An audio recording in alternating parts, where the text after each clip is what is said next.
welcome once again to another episode of the Horizon Roundtable. I am Bob McDonald, and joining me is my co-host Matt Dudek. Hey there, everybody. Matt, you can find on Twitter at Horizon Matt. You can find us on the web at horizonroundtable.com. You can find all of our social sites and podcast sites where you can subscribe to us at horizonroundtable.com/subscribe. Become a patron, patreon.com/horizonroundtable. And Matt, I guess this is kind of the official start of our season. The break is done. It is go time. How many days till first game? I don't even know. A couple months. We're getting there. We are getting there, yes. And so it's only natural that we start with our annual Writers Forum. We're going to do, as we did last year, we're going to have the men's forum, and then we're going to have the women's forum in another episode. I guess depending upon how things go, this might be a two-parter, and this might be something you can listen to on Labor Day weekend when you're driving to wherever you're going to drive to. So without any further ado, let's go ahead and introduce the writers we have coming on board. We'll start with the folks that you know. First of all is Blake Schumaker, who, as we know, covers Wright State. Blake, welcome. How's it going? And then, of course, we got Griffin Beers, who's been super busy covering Oakland. You probably saw some of his features this off season. So welcome, Griffin. Hey, good to be here. All right, and now we have the new guys, Matt. We have new writers because apparently we didn't scare everybody off. I love when we get new blood. I know, hell yeah. All right, so we'll start with Cleveland State. Greg Kula is going to be covering the Cleveland State men for us this year. So Greg, welcome, and welcome aboard. Yeah, super excited. All right, and then of course there's Luke Hildebrand, who is going to be covering the Purdue Fort Wayne men. I'm sure he's going to have a great time doing it as well. Welcome, Luke. Absolutely, thank you for having me. Luke's got a great assignment. I'm kind of jealous. We'll talk about it, but like Luke, you've got the gig, I think. Oh yeah, I'm very excited for this season. We'll get to that. Yeah. So incidentally, Blake and Luke you will hear on the women's forum because they're both going to be covering their respective schools' women's teams as well. So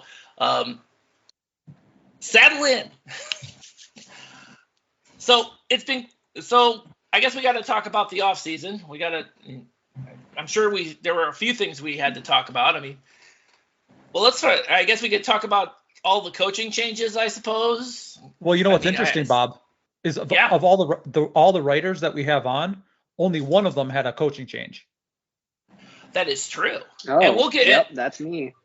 That is true. And Blake, we will get to Wright State's coaching change in a moment. But incidentally, we actually had a number of different coaching changes. We'll talk a little bit about the one that didn't happen that, everybody thought was going to happen and didn't happen. But we've actually had two of those new coaches on. We had Paul Corsaro, who's at IU Indy, the team formerly known as IUPUI.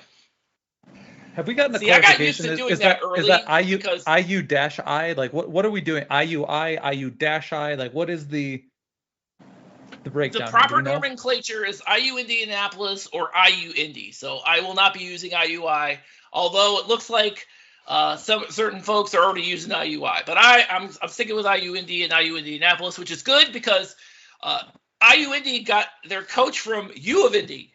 From D2, Paul Corsaro. We had him on the podcast in the offseason. If you haven't heard that one lately, or at all for that matter, you should definitely go listen to that.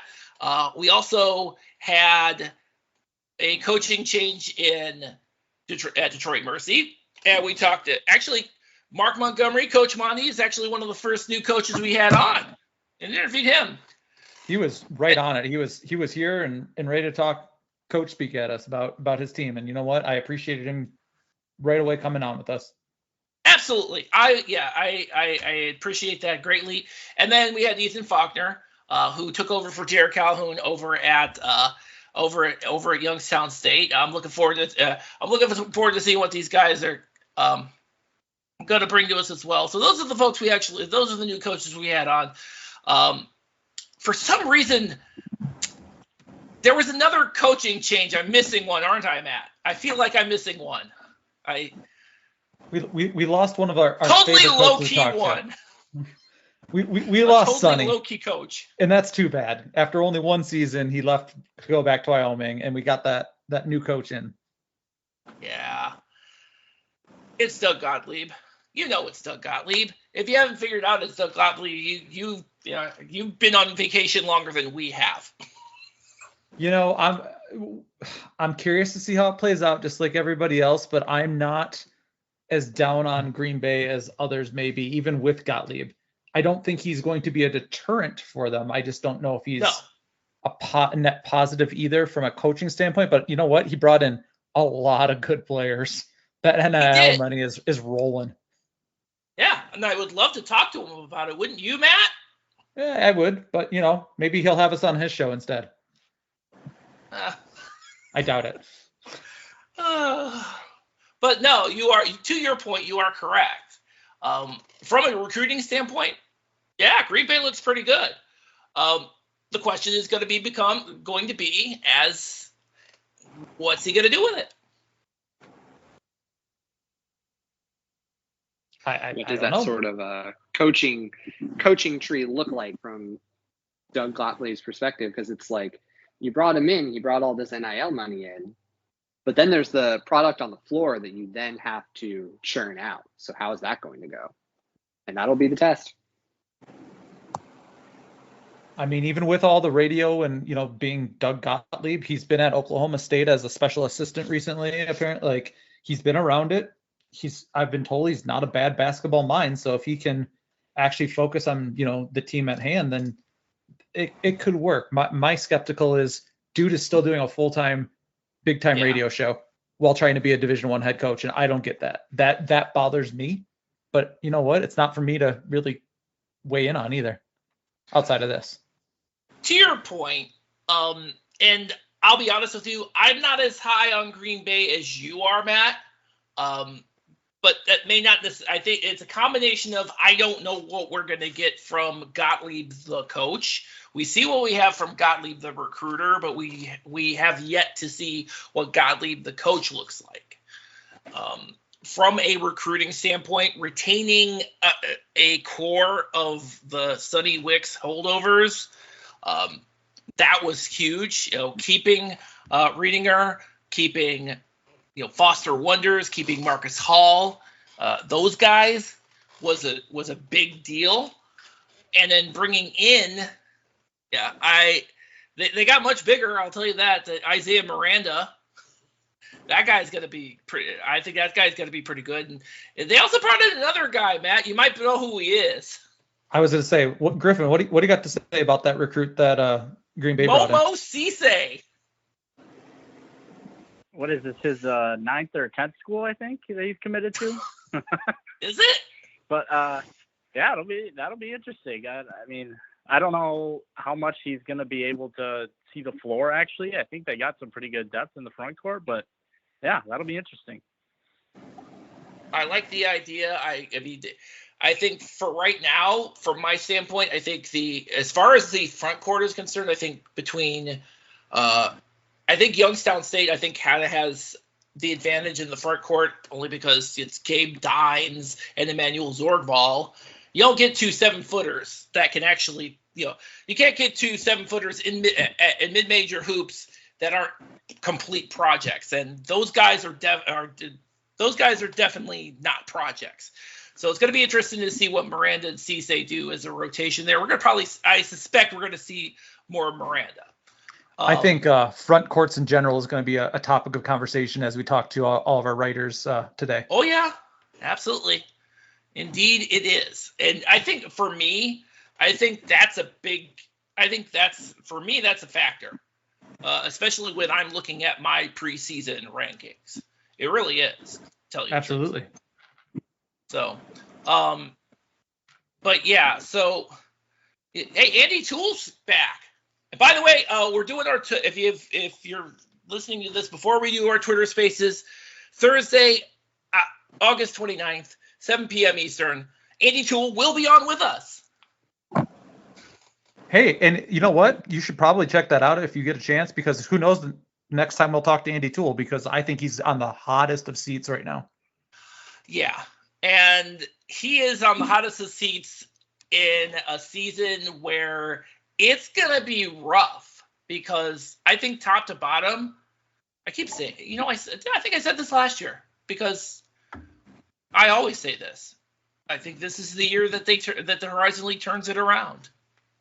We didn't turn around last year? No. Well, yes, we sort of, not top to bottom, okay? Let's be clear. There was a good top, but the bottom was not good. That top, but though. as far as this year is concerned, I think it's a lot better. I'll be honest with you. I'm not that high on Detroit Mercy, and that's only because of the experience factor. Because Coach Monty came in and did a reverse Mike Davis. He brought in, actually recruited. He brought in all of these freshmen. I mean, I think he has as many, and we know as far as freshmen are concerned, that doesn't, especially these days, it doesn't always work. As we learned with IUPUI, that didn't work. Also, I'm looking for Alex Chiku. I need Alex Chiku to be on this roster and actually play this year. I need this to happen. I think it's a good shot. I think that he brought in, some pretty good pieces, the shoe transfers from Eastern Michigan as well. I don't think that's a Horizon League championship team, but I don't think they're a bottom feeder. No. I think I had mentioned I think they need to get the experience, and I think you're going to get that in the non-conference. It's going to be you got the young guys, they're going to get bloodied. That's for sure. But I wouldn't be surprised. I certainly wouldn't be surprised if they pull off some upsets during the conference schedule, which I was really hoping we were going to be able to talk about this episode, but no. Darn. Damn it. I was really hoping for that. Well, Bob, who else do we have? Because this is a lot of you and me talking, and we've got guests. Let's get to the people that they're here for. So let us talk, Blake, about Clint Sargent and Wright State, because I have no bloody clue what's going on there. Can't imagine why. Yeah, I won't touch on the radio silence there, but Oh, Clint it's not Sargent's radio silence. It's just, hi guys, we exist. Hi. Hello. It is. It's my fault because I never ever bothered to ask, never ever bothered to ask to get an interview with Scott Nagy. This one's on me, but I don't know. Really? Wait, have we never put Scott on? Never. Huh. We never had Scott Nagy on the podcast. I don't even know that feels why like we failing never by had. me. I don't know. I don't ever really know why we never had Scott Nagy on the podcast. It just never happened. I know. I don't know why. It was just one of those things that kind of slipped through the cracks. I feel like that's kind of on me. But anyway, he's gone, and right. Clint Sargent's back. Clint Sargent's Clint Sargent's here. Just like at Youngstown, it's a promotion from within. Clint's been in Scott Nagy's system essentially more than half the time that he's been coaching. And so we have essentially a fresh blood, but with a familiar coaching pedigree behind him. And so as a result, that familiar coaching pedigree influenced his changes in the offseason. Essentially one major role player that was brought in on the transfer side, and then a couple of others to just shore. And so we'll have to see how the rest of this season goes in terms of transfer stuff. But it feels like business as usual almost. No distinct changes, no weird roster turnover, which usually happens when that sort of thing happens, where a whole bunch of people are just up and out. I mean, we did lose Tanner Holden, Trey Calvin to being seniors, and AJ Braun went off to California Baptist, but no major changes, which feels pretty. Well, we thought good for sure we all thought in that all. maybe Andrew Welledge might go somewhere else because he was in the transfer portal, but I guess he took his name out and he's coming back. Yep. So I'm gonna be honest. I appreciate that he's back. It feels like having him around as the core to be able to help get everyone else that's in that same position, like Dre and Alex Bruxotter, around. Having him be there to be that additional 2 or 3 piece feels really good because he's proven he can be dynamic and a role player. So all right, Blake. Go ahead. Sorry. Blake, I'm going to grill you here, okay? Because I did put out my way too early. My thoughts can change rankings last week, and I had Wright State pretty low. So here's your chance to sell me and anyone else on it. You all lost Calvin and Holden, right? You lost who was Welledge across the pond? No, Welledge is Braun, not Welledge. Welledge sorry, is Braun. I get my bigs confused over there. But what has Wright State brought in to make the team better? Because replacing Calvin and Holden, that's 2 big pieces. And even with those guys, you didn't put it all together. So what's going to be different this year for Wright State to actually put it together with what they brought in?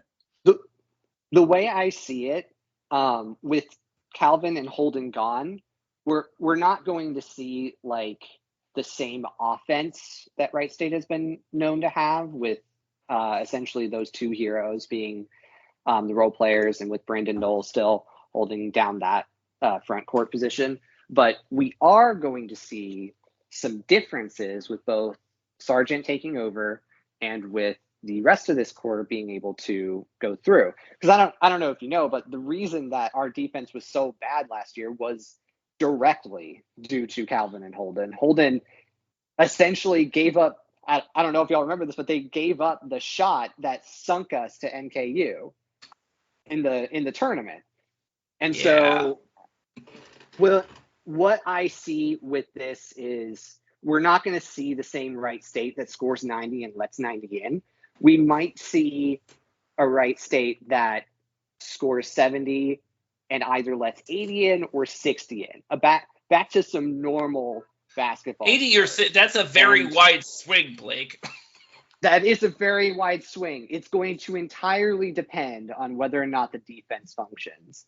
And I have more faith in that being the case. I don't know if 10th is right, but I think 6th might be overall, because it's really going to depend on whether or not the defense pulls it together. And based on last season, I am cautiously optimistic. That's where I would go with that. Well, and I'll just say, I do have a question though. Who's running the point? Who's going to be the point guard on this team? Keaton for sure. Logan Woods and Solomon Colligan will be able to come in if that doesn't feel right. And Dre Carter has also been, some limited point guard possibility there. But those 2 have been sort of in the wings for this whole thing. And now that KK Brown is out, Keaton can step back into that spotlight. And I think that experience is going to be what helps there. Okay. Yeah, we didn't talk much about KK Brown transferring, and yeah, that one's kind of killer. Because I thought KK Brown was definitely going to get that spot at the point, but apparently that didn't happen, and now he's at Grand Valley State. Okay. Yep. So he wasn't a Division I talent anyway. Because he was hit or miss. Yes. So, overall, I think 6th is a good spot to place them until something else happens. If they get it together in the non-conference, I'm much more optimistic. All right. So I want to talk to Greg about Cleveland State because, Matt, I know you're not that high on Cleveland State, and I can't tell you how much I disagree with that. Well, and I just want to say in advance. You can't call me a homer because I'm always really low on Cleveland State, and I shouldn't be.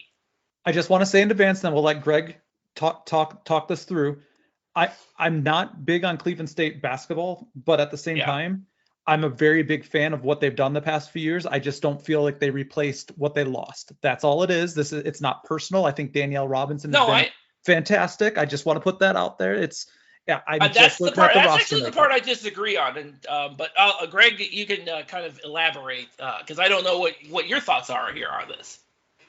Well, I think starting off, even though I am Mr. Optimistic about most things, I mean, I'm going to the Guardians game in a little while, even though they're not doing as well as they should be. But yeah, I mean, starting off with something kind of negative. I mean, four out of the top 5 scorers on the team are gone. I mean, we lost 51.8 points off this team. And looking at the roster the last couple of days, I mean, there's so many new guys on this team. But I have no idea who's going to be the people that are going to replace the scoring. I think it's going to come from some places. I think having Debrick back for the full season is going to really make the offense and the defense look a little different.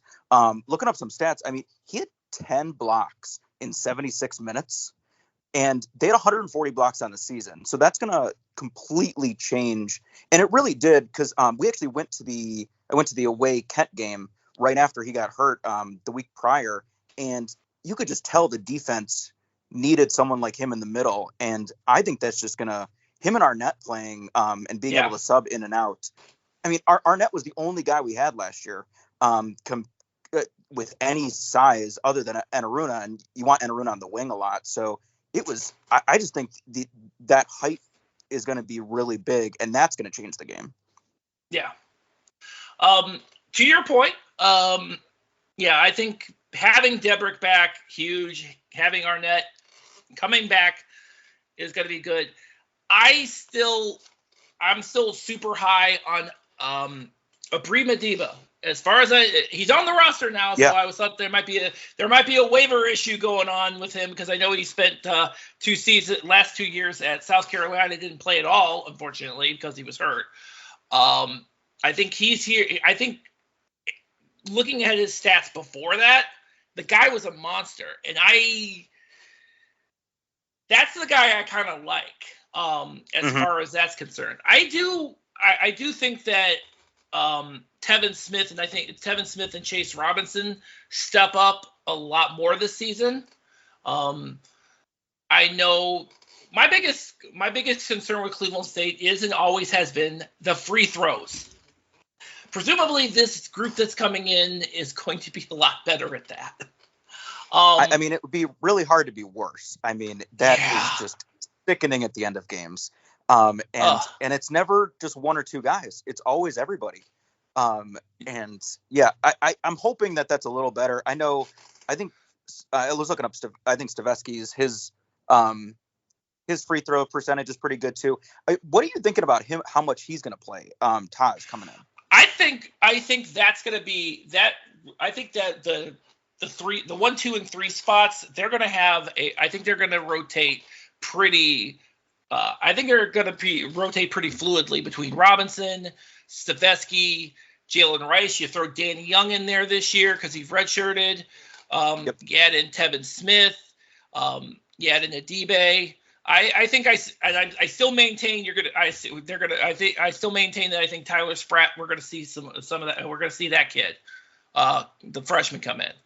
As far as the front court's concerned, to your point, I think Debrick is going to be a huge get back. I think this is Arnett's chance to break out this season.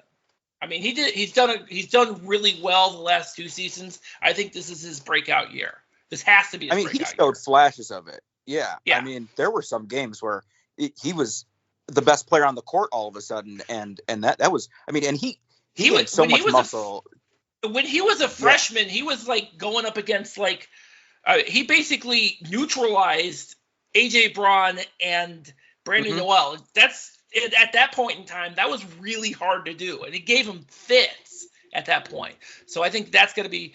I think bringing in the Wichita State transfer Isaac Adibe is going to be big for that front court rotation too. And I think to that point, I think, and again, using front court is kind of my, guiding principle. I think Cleveland State is going to do with the group that they have right now.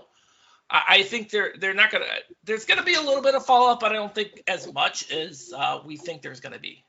Well, and here's my question: is usually I agree with you, Bob, and we talked about this earlier. Where I think the front court's a very good indicator for how the season might be able to go for teams. But when it comes to Cleveland State, my question is: you're down 1, you've got the ball with 7 seconds left in the game.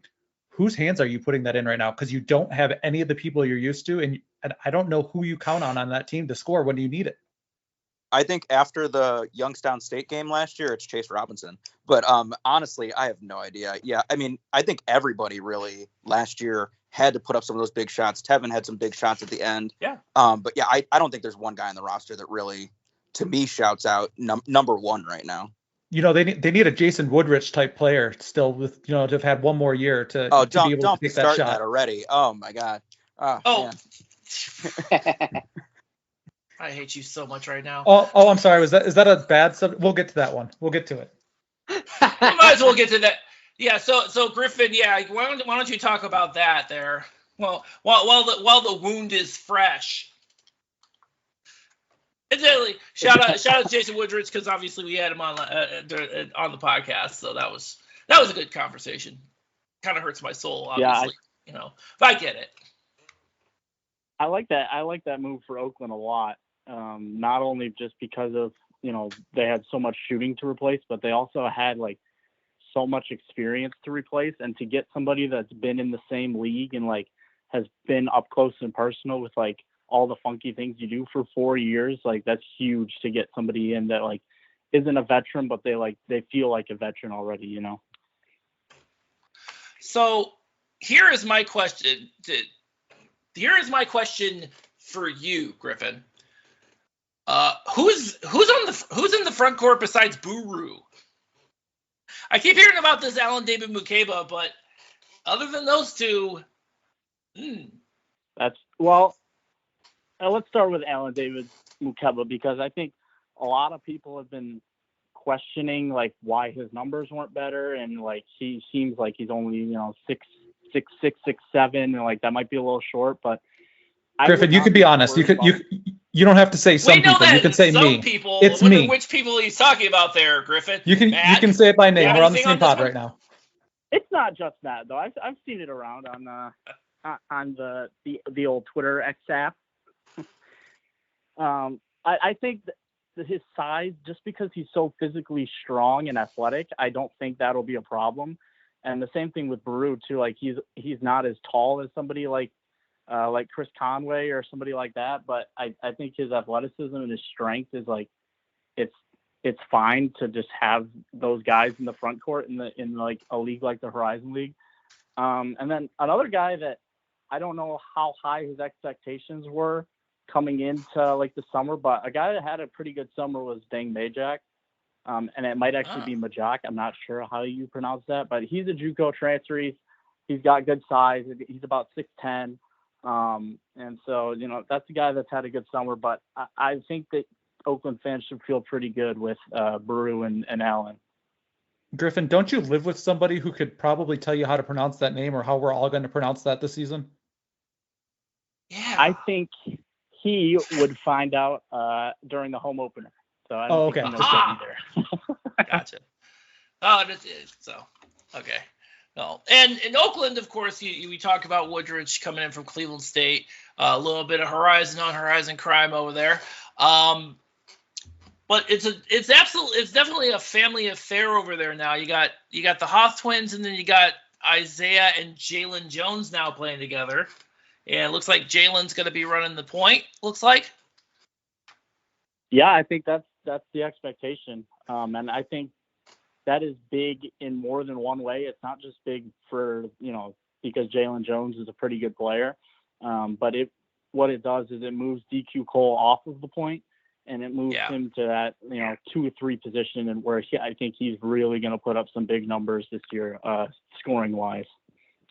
I know during last season, I know Campy was kind of conciliatory in trying to shoehorn Cole into the point guard position. He's like, you know what? That's not his position. We got to put him where he belongs.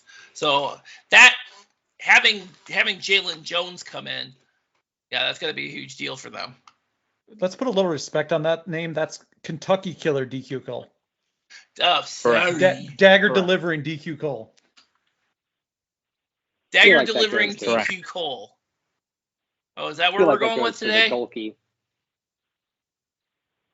Well, that's true. We could do that too. Well, Although I think there's a guy coming in that I would like to get his name on here.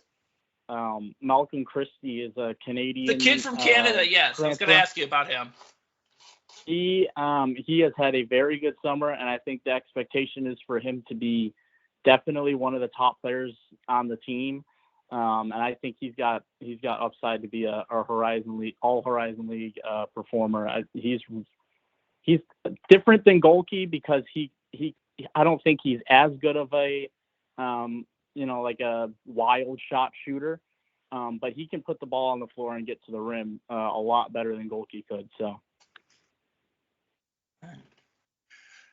All right, so Luke, I want to talk to you about Purdue Fort Wayne. Purdue Fort Wayne at this moment in time is kind of my pick for as the preseason champion, preseason number one. I do that, and I feel like every time I do that, I curse Purdue Fort Wayne by doing that. And then of course when we pick them low, then they overperform. It's like we can't win. I feel like I should just pick them in the middle of the pack, and then I can't lose. I think this year you might just have it right. They're bringing back 4 of their 5 starters, 7 of their top 8 players who played the most minutes. They lost Anthony Roberts. He was a senior. But Rasheed Bello and Jalen Jackson were both third-team All-Horizon League. Of the 15 All-Horizon League players, only 3 of them are returning to the Horizon League this year, whether it be for transferring or graduating. Rasheed Bello and Jalen Jackson are 2 of those 3 for Purdue Fort Wayne. I think they have a really strong core in that core 4. And then you look at a guy like Corey Hadnot going into his sophomore year. He was a very decent contributor off the bench in his freshman year. I look for him to take that next step, whether that's as your 5th starter or whether that's coming off the bench. That was going to be my question. Do we get to now that Roberts is done? Are we going to see more? We're going to see Corey Hadnot because as a starter, or is he going to still stay on the bench? I think that spot is a 2-horse race. I think you could go with Corey Hadnot. You would probably have that would be a 4-guard lineup, which John Kaufman is not opposed to. True. Or I think UTSA transfer Chandler Cuthrell is also a very good candidate for that spot. He's 6'8". He brings that height. I feel like last year for Purdue Fort Wayne, their biggest weakness was on the glass, getting those rebounds. Usually the tallest player they would have on the floor was 6'8" Eric Mulder, and he really had to carry the burden of stopping possessions for the other team and keeping possessions going for the Mastodons. Whereas if you get Chandler Cuthrell into the lineup, you have another 6'8" guy who I think can alleviate that burden. What I find interesting, because as I mentioned, for me, the front court is kind of my guide stone. I like Eric Mulder's game. I know he's a little undersized, but that guy got at it on the glass a lot more than you would have thought. A guy who was outsized on multiple occasions, even in Horizon League games. Dude was such a pain in the ass. I wish he was on my team. Exactly. Absolutely. And it kind of makes that go away because he does have that kind of grit in the middle. Yeah, he definitely. I think he plays a lot taller than 6'8". I think the problem is when you run those 4-guard lineups. Again, that burden is almost squarely on Eric Mulder to stop the possessions of the other teams. Again, if you get another 6'8" guy in there, I think Mulder will still thrive getting those rebounds and will have help. I feel like that'll only help him. and Mulder last year, he was in a race. He was in the top 5 almost the entire season in effective field goal percentage. He, he only averaged 6.4 points per game, but he definitely picked it up down the stretch last year, and he was very, very efficient on the inside. Where does Maximus Nelson factor into this lineup? So Maximus Nelson, he is that prototypical John Kaufman guy. He is a 3-point shooter. He is a hustle player. Again, he's 6'8" as well. He only averaged 2.3 rebounds a game. I would like to see that number go up. I would like to see him get more rebounds. I think he'll be coming off the bench this year again. Kind of like a little spark off the bench. He kind of plays the corner, shooting threes in the corner. And then he also gets a decent amount of offensive rebounds. You get him maybe 20-ish minutes a game, maybe a little more, maybe a little less. He's able to bring that spark, keep possessions alive, hit big threes. He's definitely going to be a very important contributor this year for the Mastodons. Luke, I have a question about another potential contributor, but I have a feeling I know the answer, but I'll ask you anyway. Fort Wayne picked up a favorite college basketball player of mine, but it's been pretty quiet, so that tells me he's probably not being expected much. Do you think Trey Lewis breaks this rotation in any way, transfer from Loyola? Yes. I think it's definitely a possibility that he breaks the rotation. He wasn't used very much at Loyola. He's a redshirt sophomore. In my opinion, I feel like he is more of a developmental player, where I think that he would see more minutes in his junior, senior year. But I think he could very well carve out a role where he's playing 8 to 12 minutes a game, and just kind of getting those dirty minutes, the minutes that you really need off the bench to kind of give your starters that rest. I think that's his role this year, and then maybe look more into next year and the year after for him to increase that role. I'm his biggest cheerleader. I'll be rooting for him as long as he's at Fort Wayne. Why is that, do you think?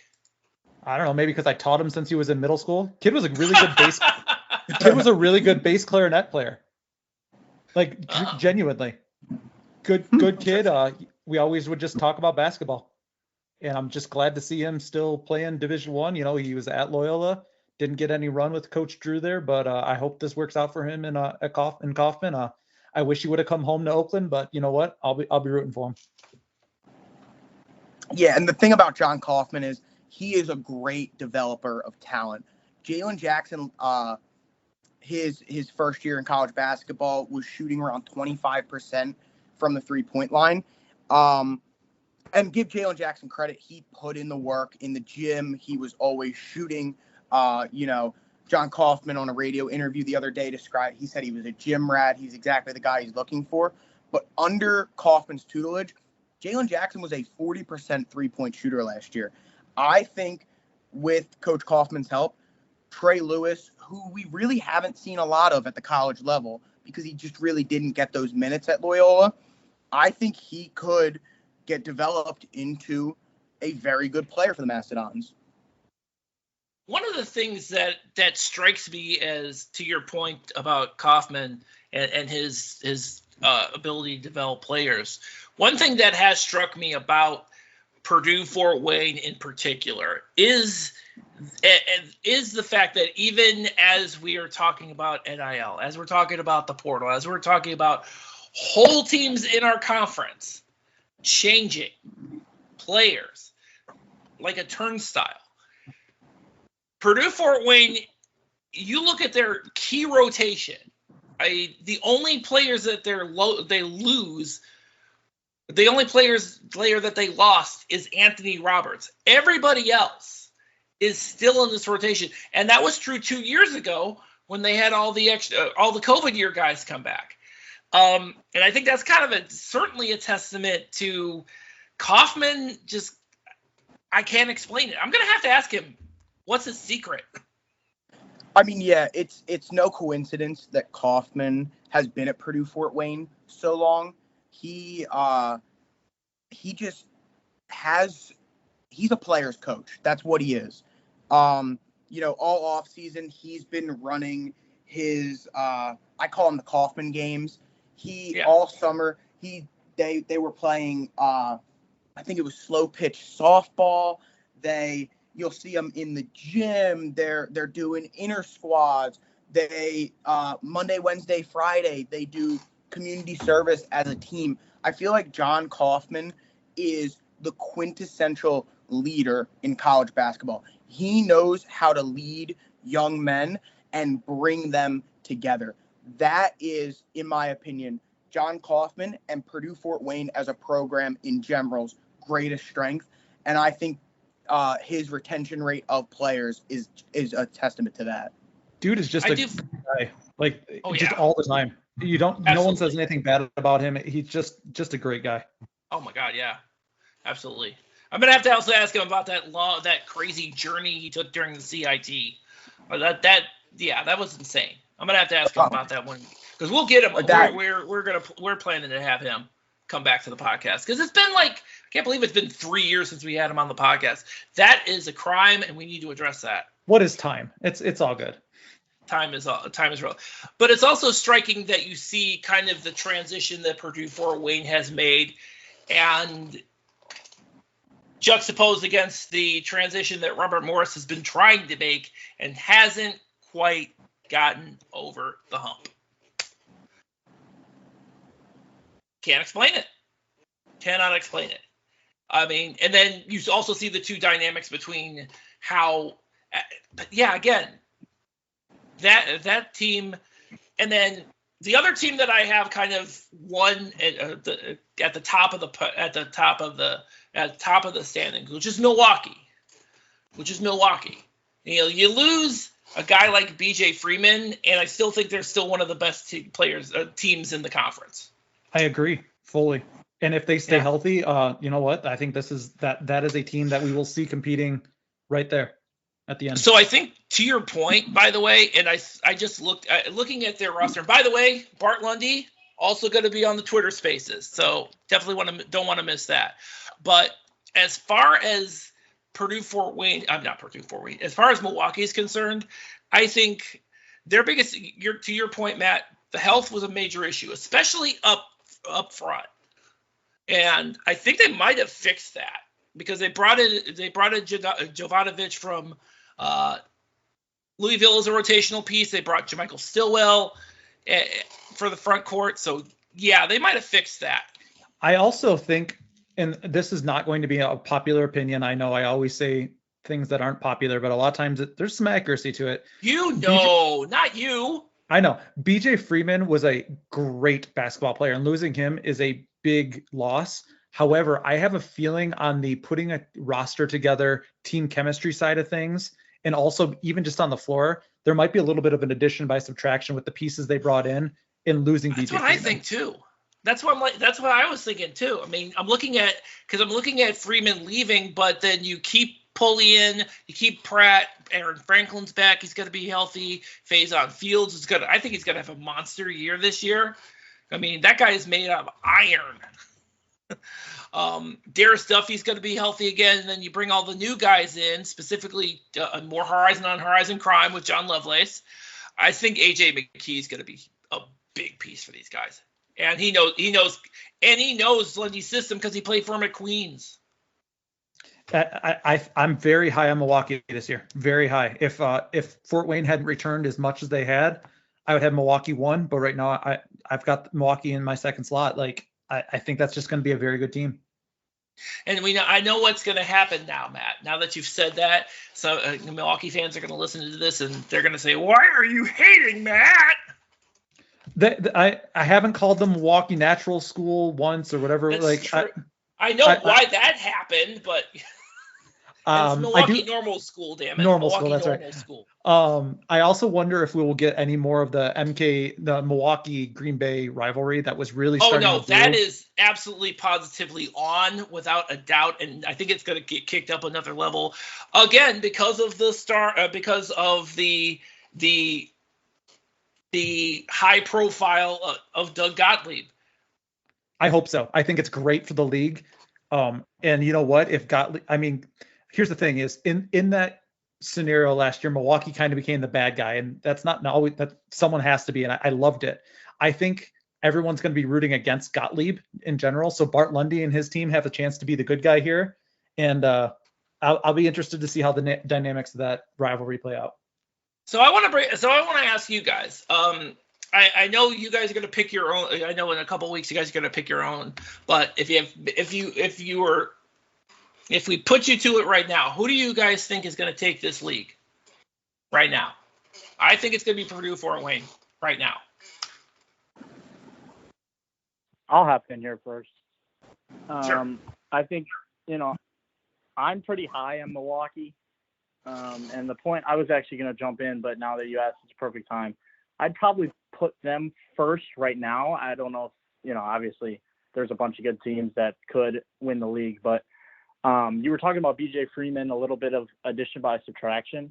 And I hate to say what I'm about to say because I love Jalen Moore and he was a great player at Oakland, but he left and all of a sudden Trey Townsend is the player of the year.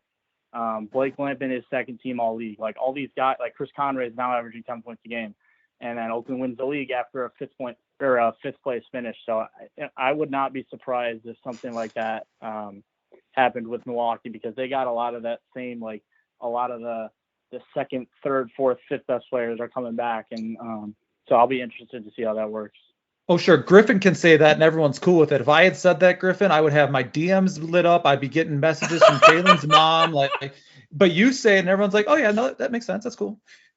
Well, Matt, somebody's got to be the bad cop on this podcast, and it sure as hell ain't going to be me.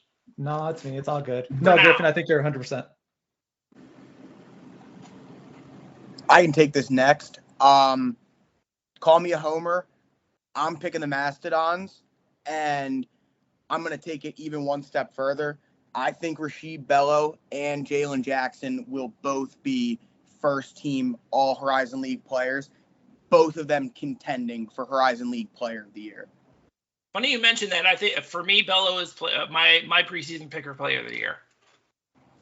I personally lean towards Jalen Jackson. I know. He makes it hard, though. Jalen Jackson does make it hard.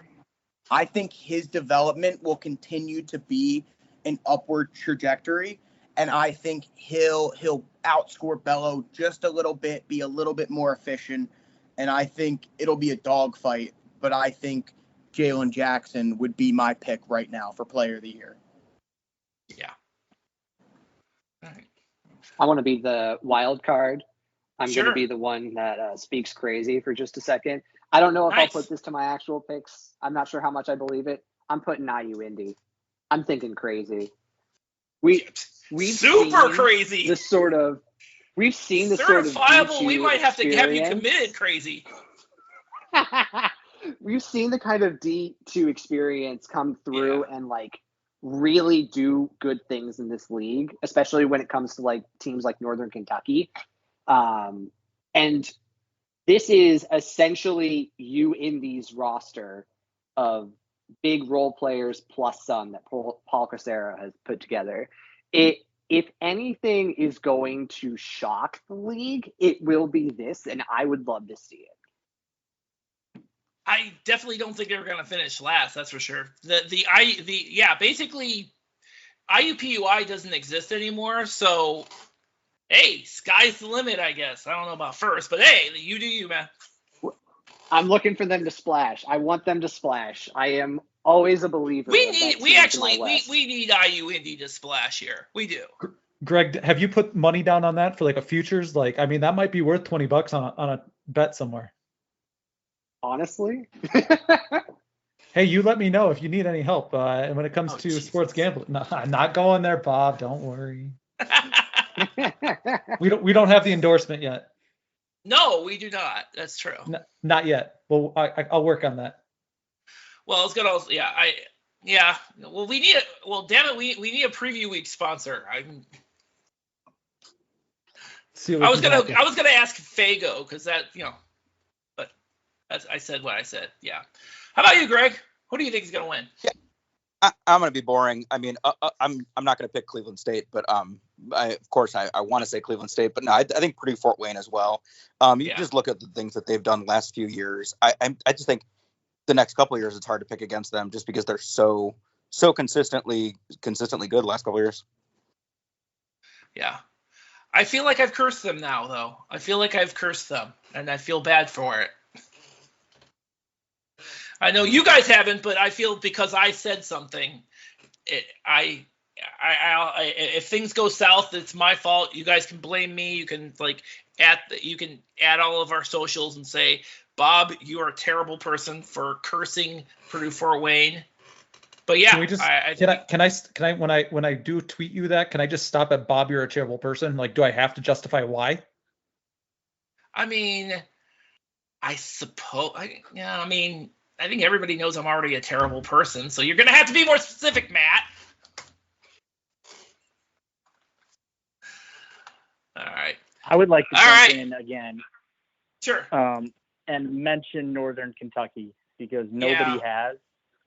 Including us, we haven't mentioned Northern Kentucky. I'm glad you brought it up because, God, I can't believe we didn't. Who are we talking about? I'm very high on Sam Vinson.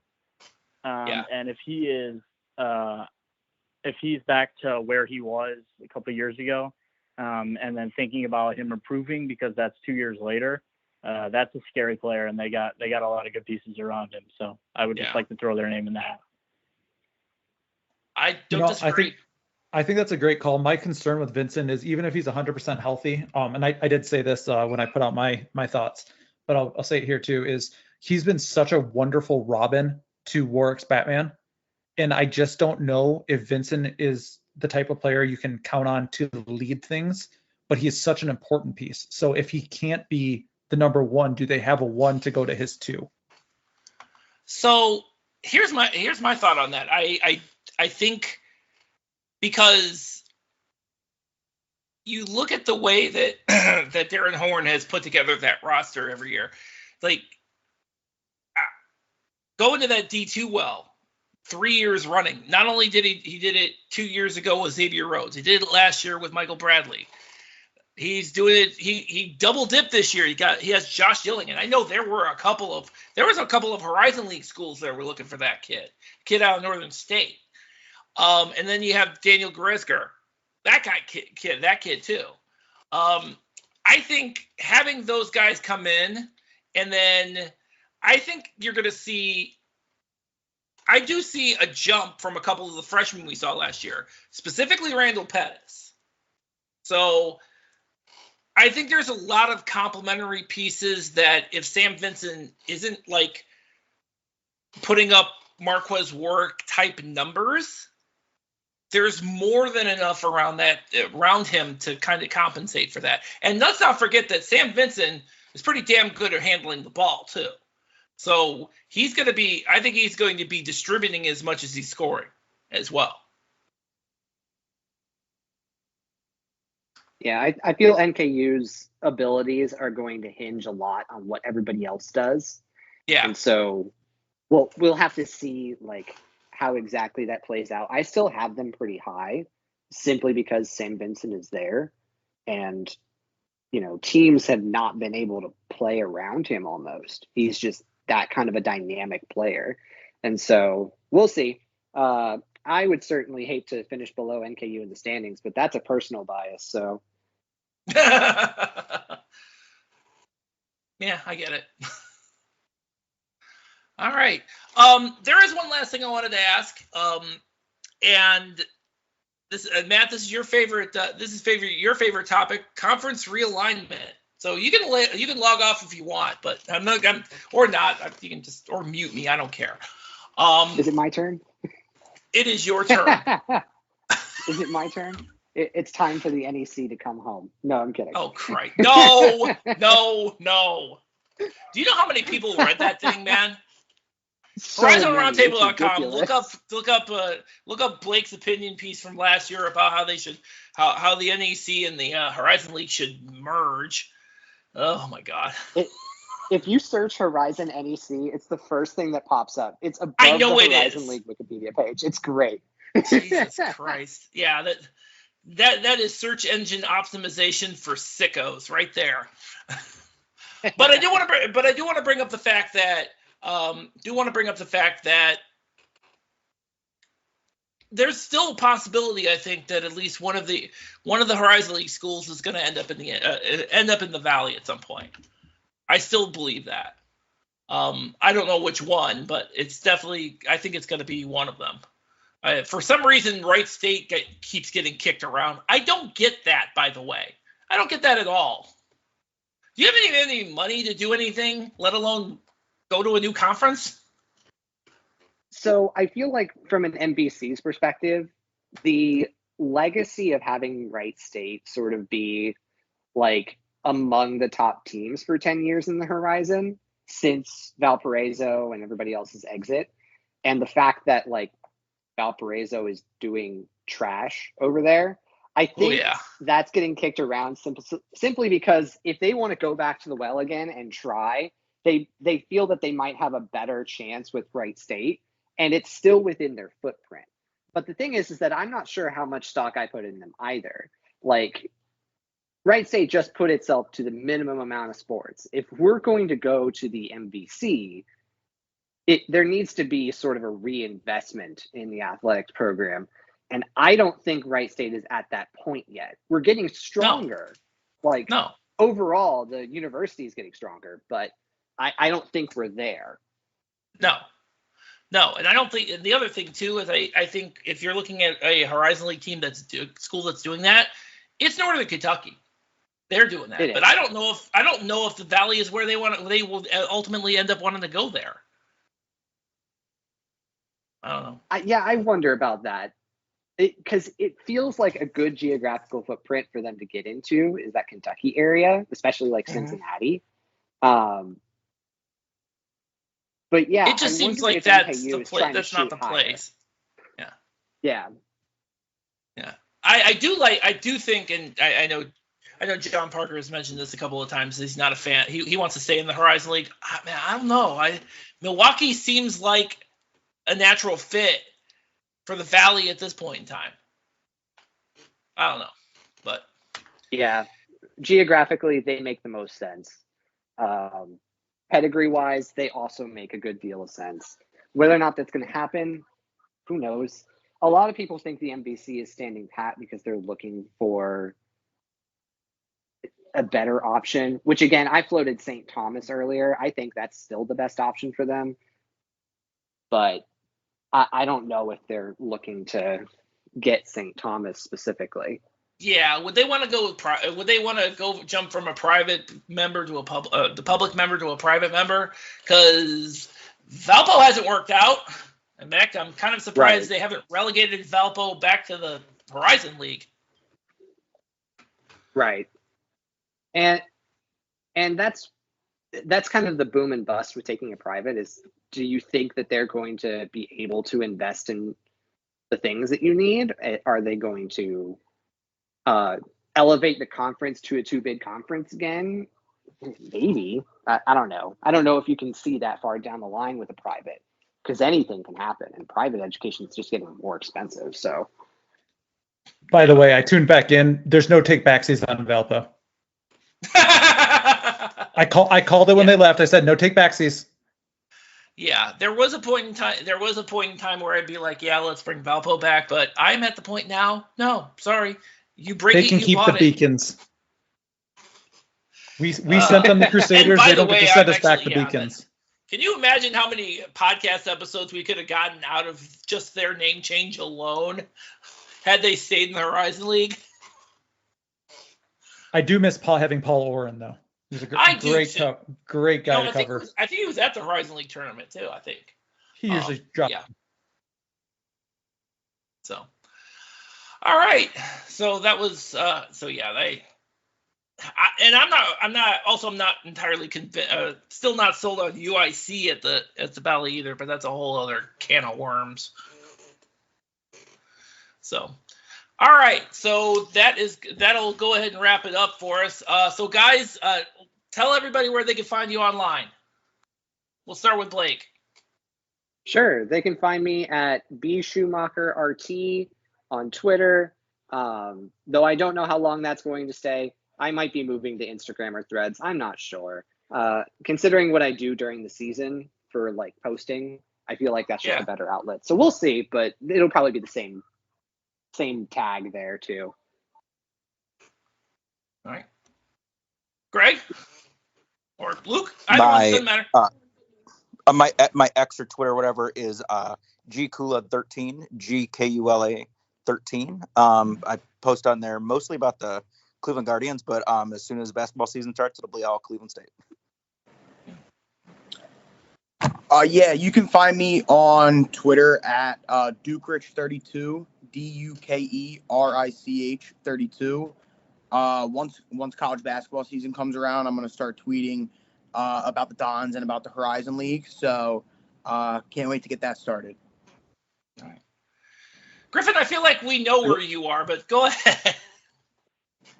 Yeah, I'm on Twitter. We've tagged you enough this year. So, but hey, just in case. At Griffin_Beers 2. So there you go. All right. And that's going to wrap it up for us for this this forum. So, like I said, we're doing back-to-back. So next episode is going to be the women's forum. So Blake and Luke, you're going to hear from again. And we're also going to have Kyle Rossi, of course, and Michael Rusher. We're gonna be talking about the women's side of the coin.